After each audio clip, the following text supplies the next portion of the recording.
Mimi bwana ex wangu alinibadilisha bila kujua yeye kama amenibadilisha. Mimi kwanza nikoga na yule ex ambaye ni kilopolopo. Mnamjua mwanaume kilopolopo nyie? Yule mwanaume anayeongea sana. Ndo alikuwa ex wa hivyo bwana, ndo nilikuwa na ex wa namna hiyo. Lakini hizo tabia zake za kilopolopo ombea, yani alikuwa hanionyeshi mimi. Yani mimi sijawahi kuziona kwake. Lakini nilikuwa nazisikia kwa nani? Kwa watu wengine. Umeelewa nilikuwa nazisikia kwa watu wengine, lakini nasiamini, nasema wanamsingizia bwana, hawezi kuwa hivi, mwanaume wangu hawezi kuwa hivi, mimi namjua kwa sababu hajawahi kunionyesha tabia zozote zile ambazo naambiwa na watu. Waambia bwana, waambia siku hizi ni watu wazuri sana. Mimi mnawasikiliza waambia, ila hasema tu kinachokuja kuwaponza, wanajitisha mambo mizigo ambayo haiwahusu. Ndio maana tunawachukiaga waambia, ila waambia ni watu wazuri sana. Otherwise labda kama utaki tu wa kuharibia au utaki kuyasikia mabaya ya mpenzi wako, ndio waambia usiwaruhusu kwenye maisha yako. Ila waambia bwana ni watu wazuri sana. Sasa mimi wakawa waambia wananipa mimi wananiambia umeona mwanaume wako hivi na hivi, mimi nakataa kwa sababu sijui kuona hizo tabia zote kwake. Haya, kama mnavyojua kila weekend mimi huyo na baba zangu kimzigo changu pochi yangu najiandaa naenda sasa kwa boyfriend wangu. Ukifika sasa unajua ile lazima mpike nini weekend. Sasa mimi nilikuwa kipindi hicho sijui kupika vizuri, yani sijui kupika kikweli. Yani unajua yale mapishi tu yani kinyumbani na kupika nyumbani yenyewe sio watu wa kupika sana nyumbani. Kwa hiyo masuala la kupika ilikuwa ni issue kidogo. Umeona Sasa lakini nilikuwa najitahidi hapa napika, na kila nikipika anasifia. Chakula kizuri cha leo, sijui na nini, kila kupika unaweni anasifia chakula. Yaani hajawahi kunikosoa kama sina hichi kitu ni kibaya, hichi kitu ni nini.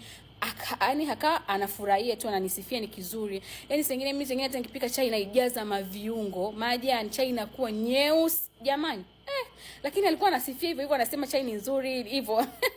Umeona haya. Sasa kuna siku bwana akaletaga samaki weekend kama hivyo, nimeenda akaleta samaki, akaniambia kwamba mimi napenda sana kula samaki wa bichi, naomba basi unipikie samaki wa bichi. Mimi kikweli sijawahi kupika samaki wa bichi, na sijawahi kujua hata samaki wa bichi wanafanyaje, wanapikwaje, sijawahi. Sasa nikasema leo nitafanyaje, mara kama nitaumbuka leo. Nikasema so issue, nikazama zangu YouTube, nikachukua recipe 1 2 3 nikaangalia, nikapata recipe ya kuiga bwana, nikaanza kuiga, nikaiga, nikapika. Umeona nilipopika nikamaliza, jioni sasa tumetengeneza chakula tunakula pale, akaanza kunifokea jamani. Ananifokea kwa sababu gani? Samaki wale wanaopika recipe nimefuatiliza vizuri, ila mimi nahisi kwenye wale samaki overcook wakaharibika. Si najua samaki wa bichi. Ila uzuri wale samaki walikuwa ni samaki wakubwa waliharibika, lakini kwa mtu mzima kula kile chakula ilikuwa ni anakula tu bila shida yoyote. Ila kwa mtoto mdogo ungetaka fanyaje? Kumchambulia ile miba, maana alikuwa ameshaharibika, amechanganyikana na ile miba. Akaanza kugomba jamani. Yaani mimi nimenunua mboga kwa gharama, sina na nini, unakuja unapikaje sasa hivi? Sina nikaambia wewe, sasa kama nimekosea kupika, kwa nini usiniambie kitaratibu tu? Mimi si mpenzi wako jamani, unapaswa uniambie kitu kitaratibu jamani, nikuelewe. Akakasirika siku ile, alinigombeza jamani, kanigombeza kama mtoto kisa samaki. Nimeharibu samaki jamani, eti nimewapika vibaya, sijui amenyorodoka huko. Basi siku nikajisikia vibaya, nikaacha tena kula, nikazira huko. Siku nyingine tena ni kama sikomi, kila weekend nipo na naenda kupika. Siku nikapika mandazi bwana. Nikasema bebe wangu hawezi kuteseka kunywa chai na mikate kila siku asubuhi, ngoja nimpikie mandazi, abadilisha hata vitafuno. Kweli nikapika siku hiyo mandazi jamani. Na mandazi kweli siku yapika ile vizuri, useme tu mtu ayaone aseme wow, yani mandazi kwanza meusi, yamejaa unga ndani, yani si unaelewa. Nikapika bwana mandazi kweli, nikapika mandazi kama ya unga kilo 1 hivi, nikapika nikaacha hapo. Nakumbuka ilikuwa Jumamosi, Jumapili jioni mimi nilikuwa naondoka sasa. Nikamwachia mandazi ya kutosha hapo. Kila kitu mazuri, naambia mazuri anaambia mazuri sana, sijui na nini. Kumbe ananingonga jamani. Haya, hiyo siku sasa kupika mandazi mimi Jumapili sasa nikaondoka, nikamwachia kwamba hii wiki nzima atatumia kunywa chai kuliko kula mikate kila siku. Siku nyingine tena nikipika ugali, napika ugali. Yaani ugali kama ule wa Kimburu. Sijui ugali wa Kimburu unaujua? Yaani mtepe ule mlaini kiasi kwamba yani tena wakati Kimburu unalika. Yaani ule ugali ni uji. Nilikuwa napika si ugali, nilikuwa napika uji. Lakini sasa ni sembe. Uzuri wa sembe ukiacha kama dakika 2 3 inakaza kidogo. Lakini hata kikaza bado una ile yaani haui kama ugali. Umeona akawa nakula tu hivyo, kumbe nikawa nakosea nini na nini. Siku nyingine akaniambia nimpikie nini? Mamboga ya mabiringanya, sijui bamia, sijui mayachunga. Ananiambia nimemisi sana nyumbani, mamangu alikuwa anatupikiaga hivi, sijui ndani na nini. Hebu pika basi hii mboga tu na ugali. Ndugu yangu, mimi tena si nikajikoki nampikia mtu. Kupika ile mboga bwana, nikaipika vibaya, nimeunguza, nimepika vibaya, yani ovyo. Yaani siku hiyo bwana aliarisha kiukweli, na mimi mwenyewe niliarisha, tuliarisha tu wote. Tuliarisha tu wote hiyo siku. Haya, ile sasa lakini akawa anafanyaje? Anasifia kila anachokifanya na anasifia. Umeona sasa? Siku nyingine bwana nikarudigi tena kama kawaida hivyo. Kwanza kabla ya hapo nilipopika yale mandazi, ilikuwa Jumatatu jioni. Nika napigia simu, vipi? Mandazi si unakunywa tena mandazi si mazuri? Si bado mazuri mpaka leo. Akaniambia mazuri sana bibi yangu, yani umepika vizuri. Sijui na nini. Nimeyapenda, nakwambia nimeala yote, mbaki kidogo tu. Nikamwambia, jamani mandazi unakulaje yote? Sina na nini. Unachukua unakunywa chai hata wiki nzima yanakutosha. Bwana mimi ni matamu sana. Nimeala kumbe jamani. Hata hajayala yale mandazi. Haya, mimi nikawa nimefurahi amependa mandazi. Si unajua tena. Nikasema yes, nitaenda kama ameyapenda nitaenda tena kumpikia.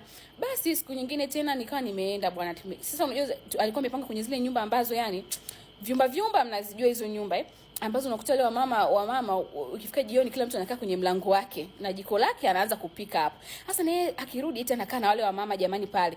Anaanza kupiga nao story, anapiga nao umbea. Yaani umeona yaani mwanaume yule apige tu na wanaume zao anaenda kupiga na wanawake wa watu. Tena wale wanawake walikuwa sio wanawake tu, walikuwa wanawake wa watu, wake za watu. Eti anapiga nao umbea.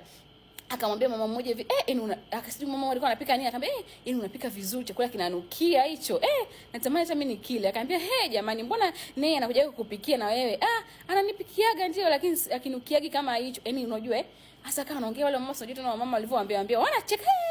Basi na mama akishajua mwanaume yuko upande wao na support na wenyewe, basi vichwa vinawajaa hivi na maneno yanatoka hatari. Basi bwana akawa anasifia sijui na nini, anawasifia wale mama anapiga nao umbea. Sasa kuna siku bwana mimi nikawa nimeenda kama kawaida, tumekaa zetu milangoni hapo na chambua zangu mchele sasa kwenye ungo. Sasa kwenye hiyo nyumba ilikuwa kuna mpangaji mmoja ndio alikuwa shoga yangu hatari. Alikuwa shoga yangu, siku tumekaa naye ananiambia akaanza kuniulizaje, ananiambia hivi nei, kwa mfano akaja mwanaume, kwa mfano ukasikia mwanaume wako dada anakusema vibaya kwa watu, utajisikiaje? Mimi sasa akaanza kunitoka, nakwambia siwezi kukubali. Kwanza anisemaje kwa watu? Itakuwa sio vizuri, kwanza wewe utakuwa sio mwanaume kabisa. Wewe utakuwa si mwanaume gani? Wewe utakuwa na homoni za kike. Sina yakanitoka dada. Baadaye akaniambia kuna kitu nataka kukuambia leo usijisikie vibaya. Nikamwambia kitu gani? Niambie. Akaniambia bwana, kumbe mwanaume wangu nikijaga pale anakaa pale nje na anakaa nao anaanza kunisema mimi sijui kupika, sijui nini. Ile siku ninapika mandazi akasifia mandazi yameisha, akasema mandazi yameisha matamu. Kumbe hiyo siku yake bwana akatoka akaanza kuwagaia majirani. Katoka kila mlango anagonga anawagaia mandazi majirani. Afu anagaia anamwambia mtanisamee mandazi yenyewe mabaya yamekaa kama ugali ndani. Imagine. Kulikuwa kuna haja gani yeye kwenda kuwagaia mandazi majirani? Kama alikuwa mandazi mabaya mpenzi wake kukosea, kwa nini hata asiyatupe au hata ayatupe basi? Sio kwenda kunizalilisha kule kwa nini kwa wapangaji jamani, kwa wapangaji wenzake. Mimi nikienda pale najishaua, kumbe watu wanajua siri zangu kibao, sijui nini, sijui kupika na najishauaga. Basi akaniambia vitu vingi kwa na kusemaga hivi siku na siku ulipikaga nini yote. Na kweli leo ni ya ukweli. Umeona? Nikajisikiaga vibaya sana, nikaona huyu sio mwanaume huyu. Nililia siku hiyo, nikachukua virago vyangu nikaacha na kupembua ule mchele, nikafunga mlango wake, nikachukua pochi yangu huyo, nikaondoka. Nilipofika nyumbani nilituma voice recording hiyo. Nilimchamba jamani yule kaka. Nikamwambia ni wewe sio mwanaume kabisa. Wanaume wako hivyo. Kama unaona mpenzi wako amekosea, kwa nini ulikuwa unasifia kila anachokifanya? Kwa nini ulikuwa unanisifia eti najua kupika, chakula ni kitamu? Hata siku moja hajawahi kusema chakula ni kimezidi chumvi au yani hivyo.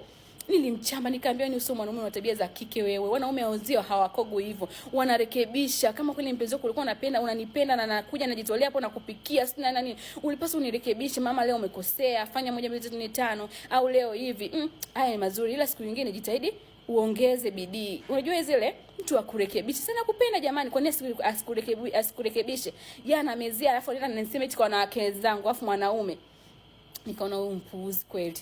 Kwa hiyo bwana tukaega hiyo siku nilimchamba hiyo voice record, nilimtumia voice record ya karibia dakika 30 na mchamba. Nikasema huyu hata sio mwanaume kwa naye na afai atakuwa mume. Sote mume anapaswa kutunza madhaifu ya mke wake, yani hayatunze. Hizo ukishindwa kumrekebisha, kaa nayo moyoni, sio unaenda unatangazia huko. Ndio wale maex au ndio wale maex ambao ni wakikutana na mwanamke mpya anaanza kusema mwanamke wangu wa zamani hakuwa mtamu. Ndio alikuwa kama huyu. Kwa hiyo bwana huyu ex namshukuru popote alipo, kwa kweli amenifanya leo mimi najua kupika. Mume wangu anaenjoy chakula kitamu kutoka kwangu, maana nilipata hasira ya kujifunza vitu. Nilipata hasira ya kujifunza kupika tokea hicho kipindi. Nikasema mimi kumpikia mwanaume tena niende kwake. Never.